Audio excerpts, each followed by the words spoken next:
moment I saw the sign, Camp Hemp Hill, its letters faded like an epitaph on a long-abandoned grave, I knew, deep in my marrow, that this was such a place. I was late. The others had been here for a week, long enough to acclimate to whatever malignancy festered in this forsaken woodland. My arrival was not met with joy, nor curiosity, but with something far worse. Expectation. A year had passed since the accident that stole my legs, condemning me to this chair. My parents, in their desperate ignorance, believed a summer of camaraderie and fresh air would cleanse the darkness from my mind. The other children, they were not like me. Their faces bore the mark of something long endured, something endured in silence. Their movements, measured, deliberate, hinted at the knowledge of an unspoken law, a code etched into the marrow of those who had learned to survive. And then there was Frankie. Gaunt and sharp-eyed, his smile did not warm but threatened, curling like a crescent moon over a battlefield. And at his side, Billy, the brute, a behemoth of freckled flesh and quiet menace. It didn't take long to realize the counselors had no control. At dinner, one of the boys slipped a dead rat into a counselor's stew. Another set fire to the bathroom stalls. Even the younger kids, those who should have been afraid, smiled when the chaos started. And Todd, the head counselor, did nothing. He stood at the front of the mess hall, watching with an expression I couldn't read. His eyes, deep set and strangely reflective, had never blinked. That night, I lay awake in my bunk, heart hammering. Somewhere in the darkness, I heard scraping, a slow, rhythmic sound against the wood. When I turned over, Frankie was standing by my bed. "Don't get in my way, Wheels," he whispered. "We're just getting started." Then he was gone. I knew I had to find out what they were getting ready for.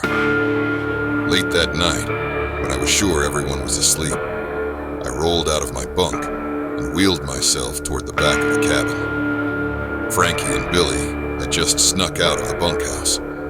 They moved quickly and silently, disappearing into the trees. I had to know where they were going.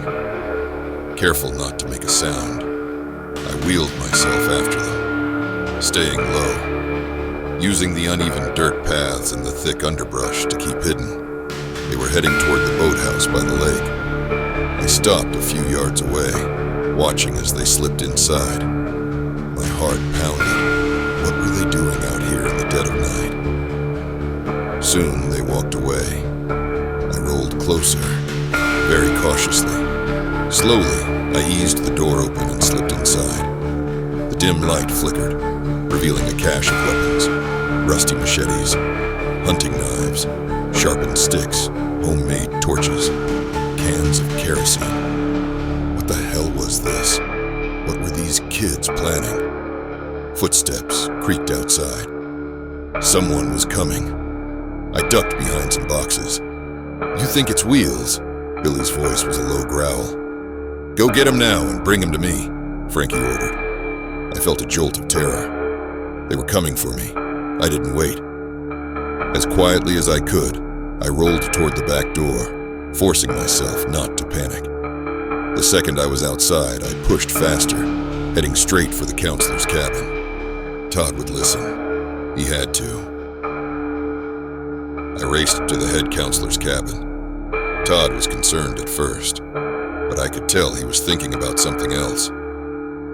"Come on, let's go," he said. Todd wheeled me through the trees. He didn't say another word.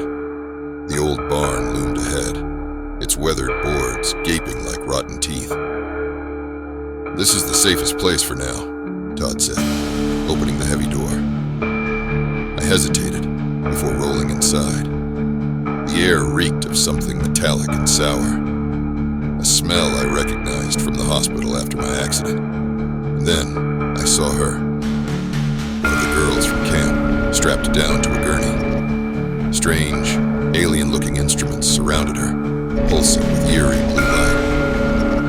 Then I saw them. My breath caught in my throat. This wasn't a barn. This was a lab. I turned to escape, but pain exploded in my neck. Todd had injected me. My vision swam, the world tilting as I collapsed. The last thing I saw was Todd's face splitting open, like a snake unhinging its jaw. I heard them before I saw them. The others. The bad kids. They had come for me. Frankie led the charge, his face wild with fury, a torch in one hand and a jagged spear in the other. The counselors, no, the creatures, turned toward them with cold, clicking voices, moving in ways no human body should. The battle was chaos.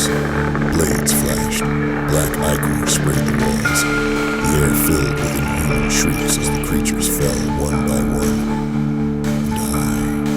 And I fought alongside the others. My new legs carried me like a force of nature. I kicked, felt bones shatter beneath me.